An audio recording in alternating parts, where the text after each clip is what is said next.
Danielle, how are you? Good. How are you? Good to see you. I am wonderful. Danielle McLaughlin has been our guest. Again, if you have questions of any sort that you'd like to ask Danielle, a comment on the Facebook stream below, visit CAF.com, donatecaf.com.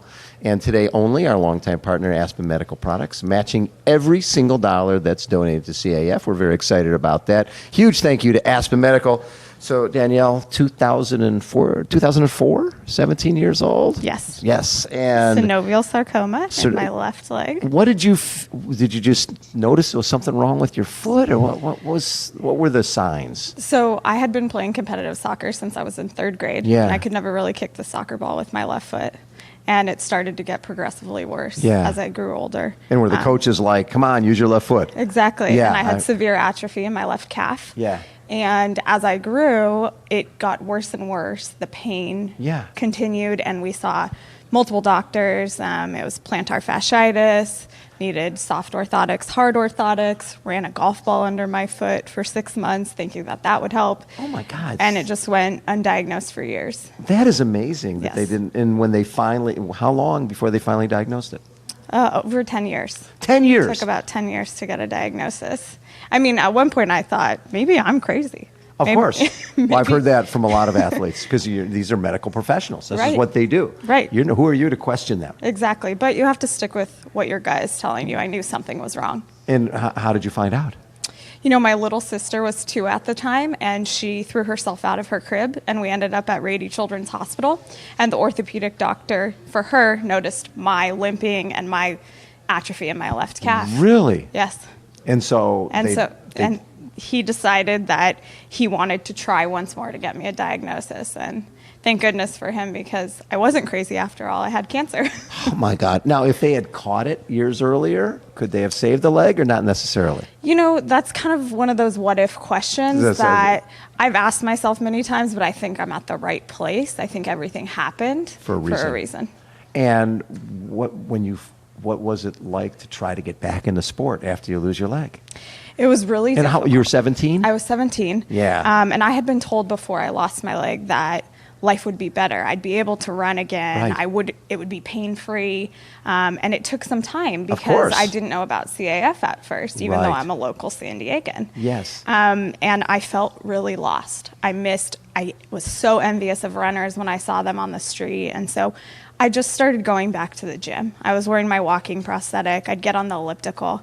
But what really got me going was when I started to go to indoor cycling classes. And I felt so inspired. Yeah, because you could ride the bike, right, without the weight bearing. Right, exactly. And that brought me to CAF and Tour de Cove. So that brought you to the spin class that we do at the Tour de Cove each year. 100 cyclists on the grass, yellow jerseys, all that type of stuff. Exactly. So I did the full 4.5 hours. It was my very first CAF event. And was that your first exposure to other amputee athletes to see what the heck's going on? Yes. Were you blown away? I can't even explain now how I felt inside. I realized what I could accomplish and what others were accomplishing. And I just walked away feeling so inspired and so ready to get going and get moving and be happy in life again. So 2011, you do first try? Was that on a walking leg and a 30-year-old In bike? fact, I think I saw you there. Yes, I was there. Yes. It was a reverse triathlon, and I loved it. I loved every second of it, and it was a blast. And so I decided, okay, and I think you said we need to get you a running prosthetic. We need to get you something. Yes. I was like, that was ridiculous. Yes. And I think I went home and started my application right away because I thought, well, I've got to get this, and I've got to get moving. And I just kept feeling more and more inspired at each event that I was exposed to CAF. So then you get serious about this stuff. You get into paratriathlon. Right. Win a gold medal, go to Beijing for world championships. Yes. So now it's like, okay, I lost my leg. Now I'm sort of a professional athlete here. I'm traveling around the world and people are bringing me places. That's pretty cool. It happened in the span of about 6 months. Yeah. And it was unreal and nothing I had ever expected for my life after losing my leg. How did it change your perception of you? The confidence that came forward out of me was something I didn't even know was inside of me. And I was motivated, not only in athletics, it really helped me motivate myself in my personal life and career-wise. Yes. I mean, having that running prosthetic in my hand empowered me to do so much more than just run. And what other stuff did you do? I mean, I decided, why don't I do more cycling? Yes. I never liked yoga, but I should try it. This year I took up golf. I mean, it broadened my horizons.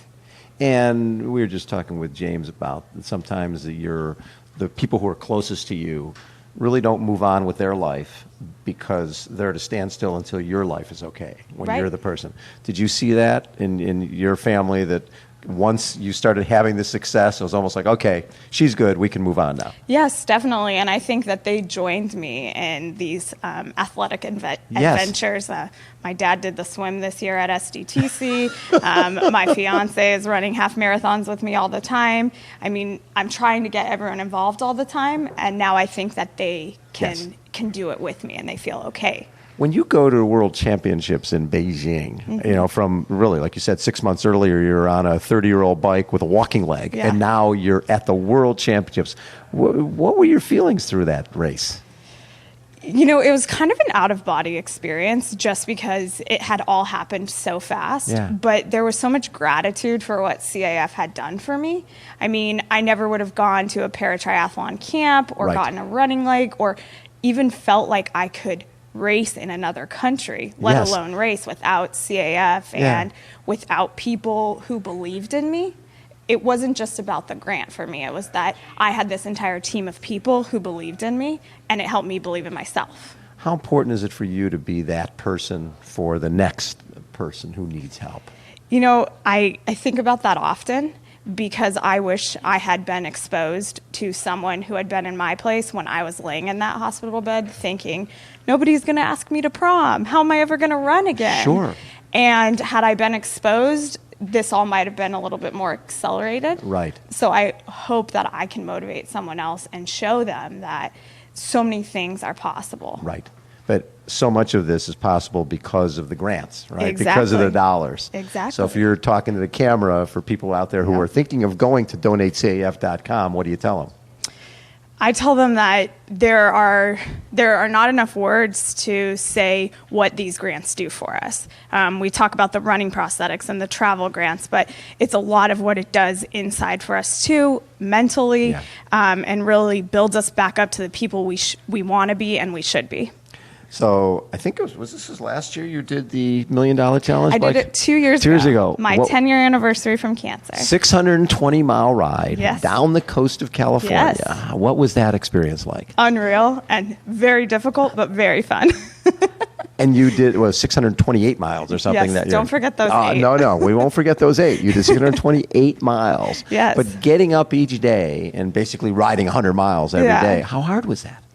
It was difficult, but knowing that you were going to be riding with other challenged athletes and donors who really understand the mission of CAF and want to be there and want to be inspired by you, it truly made it easy to get up in the morning, even though I was tired.